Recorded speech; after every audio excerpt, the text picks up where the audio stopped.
Granulocitos basófilos. Los basófilos son células usualmente pequeñas que varían de 10 a 14 micrómetros. Se denominan así porque sus numerosos gránulos metacromáticos oscuros se tiñen con colorantes básicos como la hematoxilina. Presentan un núcleo oscuro irregular con una forma de S y es lobulado. Constituyen alrededor del 0,5% de los leucocitos en la sangre periférica. Normalmente no se encuentran fuera de la circulación sanguínea, pero pueden entrar en los tejidos bajo la influencia de quimioquinas producidas por linfocitos T. La escasez y la vida media tan corta de los basófilos circulantes, de 2 a 5 días en los ratones, ha dificultado el estudio de sus funciones.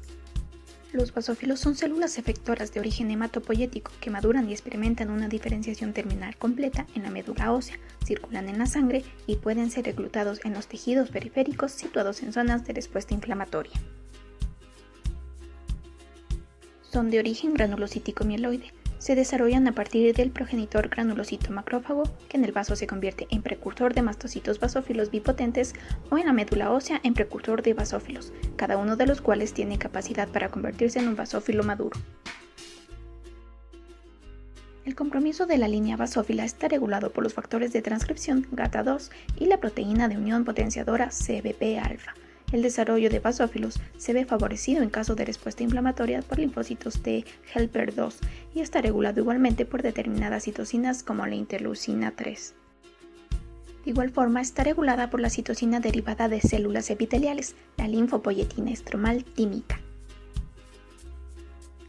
El desarrollo de los basófilos empieza con la célula madre hematopoyética multipotencial que generará el precursor como un mieloide y hasta la vez pasa a ser mieloblasto, luego promielocito, mielocito, metamielocito, célula en banda o callado y finalmente madurará a basófilo segmentado. ¿Cómo actúan en el organismo? Los basófilos son reclutados a los sitios de inflamación donde son activados por patrones moleculares asociados a patógenos, citoquinas, así como por entrecruzamiento de inmunoglobulina E por previa exposición a un alérgeno como polen, moho o alimentos. Son la fuente principal de producción de interleucina 4 y 13 que promueven la diferenciación de linfocitos T hacia un fenotipo Th2, los cuales producen interleucina 5, una potente citoquina activadora de eosinófilos, y promueven la producción de IgE en linfocitos B. Participan en respuestas tardías mediante la producción de histamina y leucotrieno C4, los cuales incrementan la permeabilidad vascular y la contracción del músculo liso. Una vez que el antígeno ha entrado en el organismo, son reclutados a piel, pulmón o mucosa nasal, por lo que se encuentran elevados en dermatitis atópica, asma, rinitis alérgica, pólipos nasales, entre otros. ¿Cómo es su interacción y cuál es su respuesta frente a los diferentes agentes extraños en el organismo? Acción de los basófilos frente a los artrópodos parasitarios.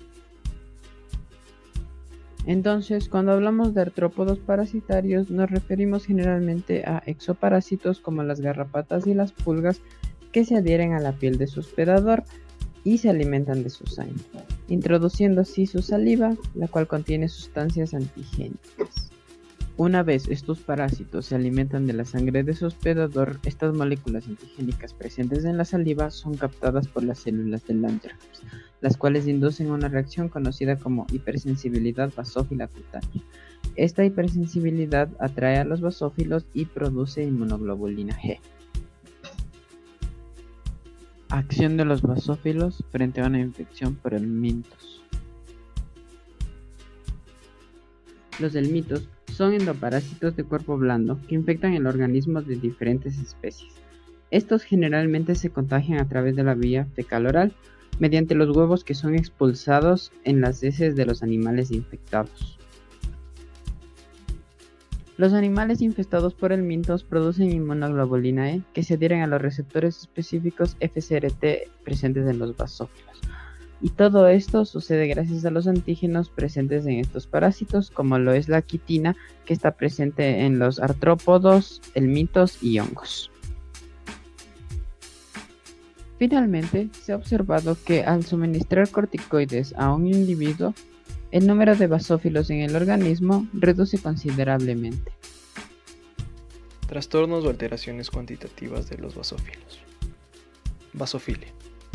Este término se utiliza para indicar el aumento del número de basófilos a nivel sanguíneo, dado por un conteo absoluto de los mismos a través de un hemograma, el cual es significativo cuando los valores van de 200 a 500 basófilos por microlitro de sangre. También se determina que tiene una alta sugestión a una patología mieloproliferativa, y puede estar acompañada por lo general de una eosinofilia. En algunas razas como la Basenji, se produce una basofilia en los primeros 2 meses de edad y suele desaparecer a los 4 meses de vida del animal. Basopenia. Contrario a la basofilia, este término indica una disminución del número de basófilos polimorfonucleares a nivel sanguíneo. Es significativo cuando los valores son inferiores al 2% del total. Por ello, no es detectable en un hemograma convencional y hay que utilizar analizadores hematológicos de última generación para identificarlo. También es considerado como un indicador de ovulación, pues cuando este ocurre, los valores de basófilos en la sangre disminuyen y vuelven a aumentar cuando inicia la fase luteica.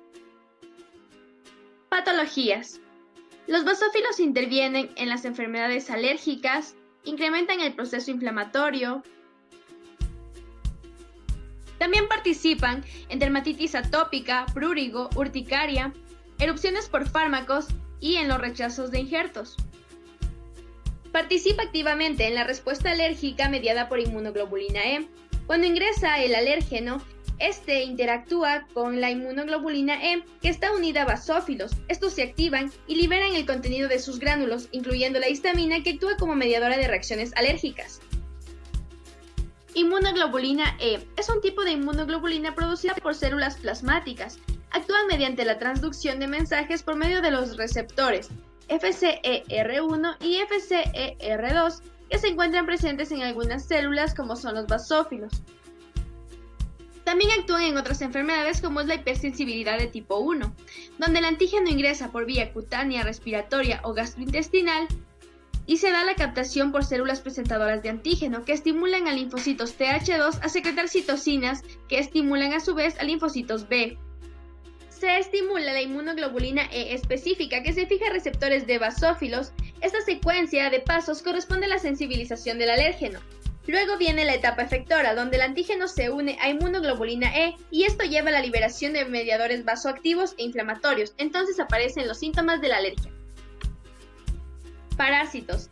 Cuando las garrapatas muerden al animal, inducen inmunógenos en la saliva, lo que provoca una reacción en los basófilos, que son atraídos por los linfocitos T, de modo que al llegar los basófilos al sitio de unión de la picadura, liberan heparina e histamina. Esta última, junto con los basófilos, atrae eosinófilos.